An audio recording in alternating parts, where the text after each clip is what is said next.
Voice of Reason, your VIP pass to enlightenment, written by yours truly, Chael Sonnen. You know, something that we cover in the book, I tell people all the time, because this book has a very political feel to it. They say, well, what is your political agenda? What is you're attempting to push? And I go, well, I'm not trying to push anything, but I can get you to understand everything you need to know about your government if I can get you to understand the history of professional wrestling. Professional wrestling up until 1998 was sanctioned and licensed and governed and regulated by 39 different states within our union. To get a law on the books means it had to pass the Congress, the Senate, and ultimately be signed into law by the governor of 39 different states. They did this. They used taxpayers' dollars. They used this as a division of the Attorney General's office and a chapter of the state police to sit there while a badge-carrying, tax-paid executive director watched one of his licensed athletes hit another licensed athlete over the head with a steel folding chair while his licensed referee laid unconscious while wearing an earpiece waiting for instruction from the back.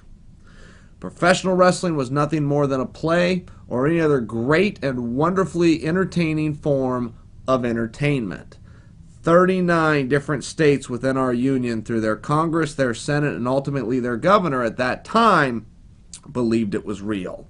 They believed this was a true sporting event with true competition, true unpredetermined outcomes that needed government regulation and oversight on your dollar.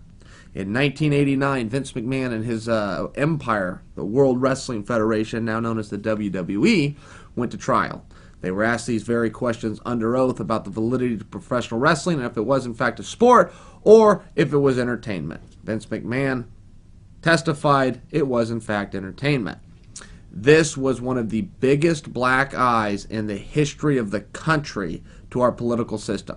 State after state quickly and quietly did away with their wrestling division. They had boxing and wrestling commissions. They did away with the wrestling portion, maintaining the boxing portion, which now has even grown and taken over MMA.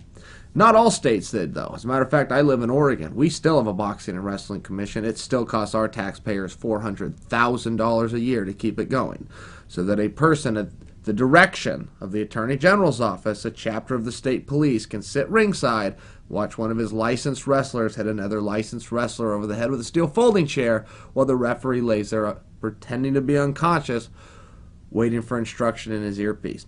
Why is this so relevant? Because, guys, these are the same politicians that are now in Washington, D.C.